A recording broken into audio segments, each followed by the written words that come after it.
तो कहते हैं दुर्गा ध्यान पड़े तिस बगड़म और ता संगति डूबे सब नगरम। कैसे?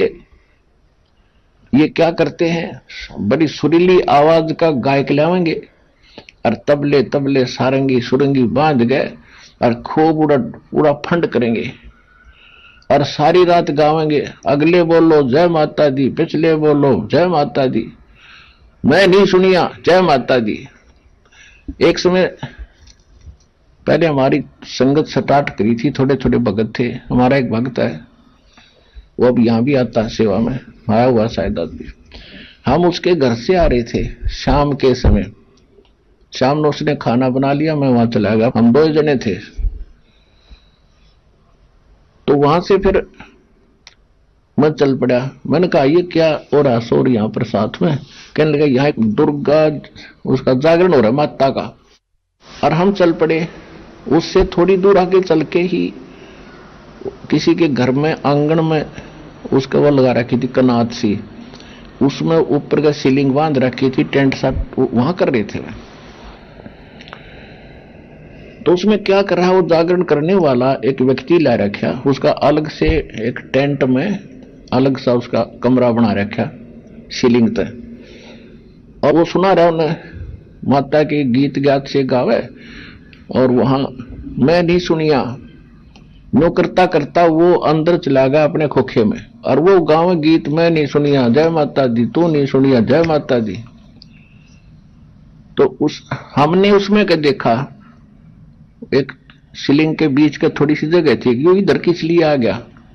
उसने क्या किया, एक शराब की बोतल में तो कुछ शराब डाली, एक थोड़ी सी कोई ड्रिंक डाली वह ठंडी लिमका लिमका, और मार के घुटी।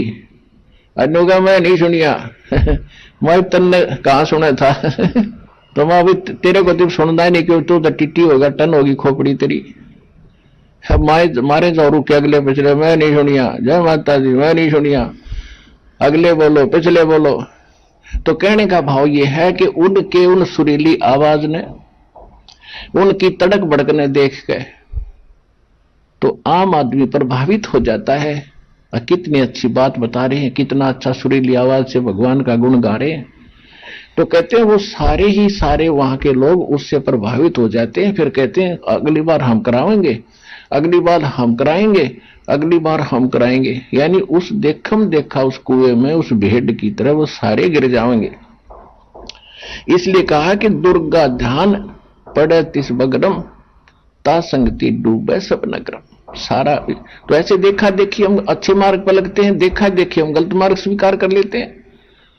तो ये सूक्ष्म वेद में बताया है कि जो करवा चौथ का व्रत रखते हैं और जो उनके लिए जो कहानी कहते हैं, वो दोनों की दोनों गधी की योनि में जाओगी अगले जन्म में, जब संत नहीं मिले थे। अब क्या बताते हैं परमात्मा, दास के पास एक बहन लाई, अपनी बहन ने हमारा नाम ले रखा था उस लड़की ने, वो अपनी बहन को लाई, उसने किसी और संत से नाम ले रखा था। और उसके साथ साथ जैसे अन्य संतों के जितने ये पुजारी हैं भक्त हैं, वो तो गुरु है ही है, पर क्रिया सारी वही करते हैं जो आम समाज कर रहा होता है। वह बहनें व्रत भी रखती थी। किसका व्रत रखती थी? संतोषी माता का शुक्रवार का। और जब उसकी बहन ने जब नाम ले रखा था, वो उसको साथ लाई थी कि आप वहां से नाम ले लो हमारे गुरु जी के पास से। आपका उसका पति शराब पिया करता, और शराब पीकर रोज आना, पिटाई करना, घर से बाहर खड़ी कर देना, आप कुंडी ला के सो जाना। ये तकरीबन रोज का ड्रामा था उसका।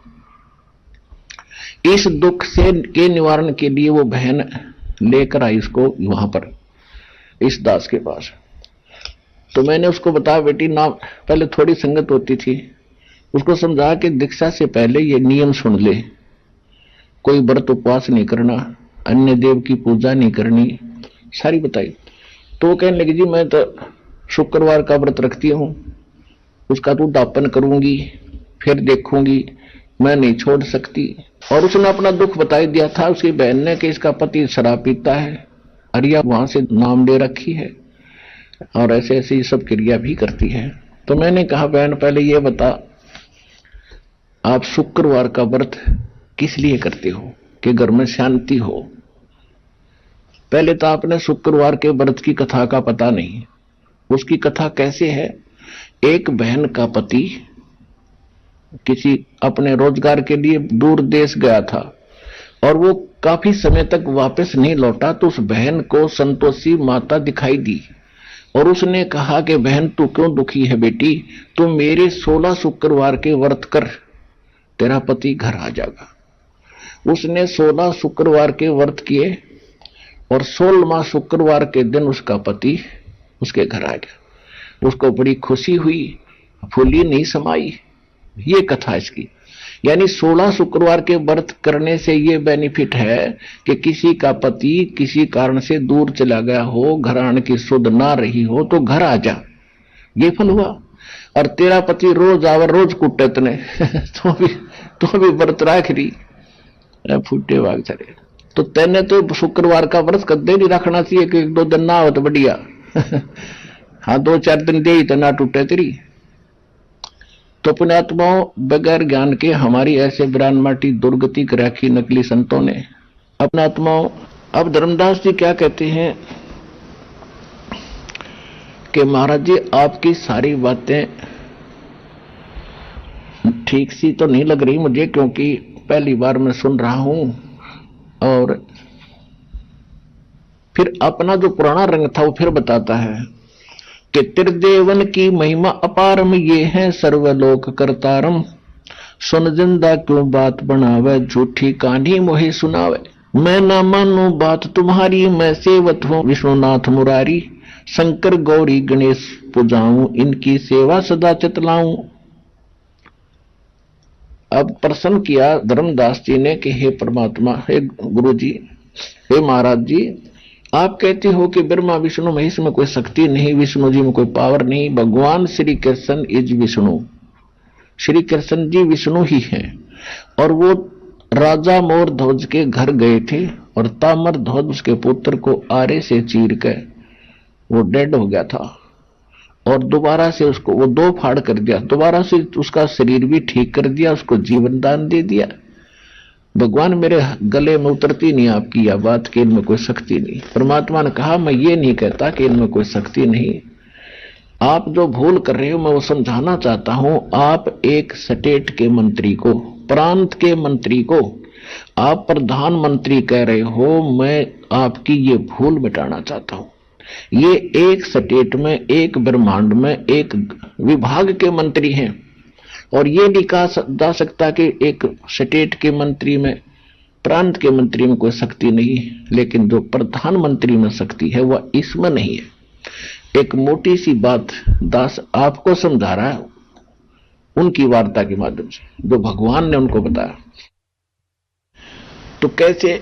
तो परमात्मा ने कहा कि मैं ये नहीं कहता कि इनमें शक्ति नहीं है, लेकिन ये आपके संस्कार को नहीं चेंज कर सकते, आपकी उम्र नहीं बढ़ा सकते, आपके रोग का नाश नहीं कर सकते, जो आपकी किस्मत में लिखा है। आपको जो हानि होनी है उसको चेंज नहीं कर सकते, इनमें पावर नहीं है। कैसे?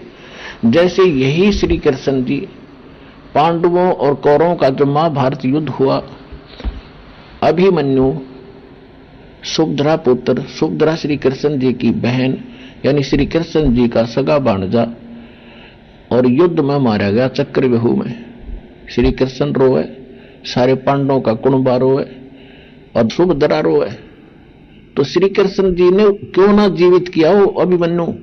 वहां तो जरूर थी, उसकी युद्ध का समय था, 2-2 आदमी एक से बन रहे थे और वहां भी मतलब जाकर कटवा दिया मोरध्वज का लड़का ताम्रध्वज, वहां जीवित कर दिया। यहां क्यों ना जीवित किया उसने? अब हमारी तो इतनी बुद्धि थी, बस फ्यूज हसन लग गया। बात तो आपकी सच्ची है जी।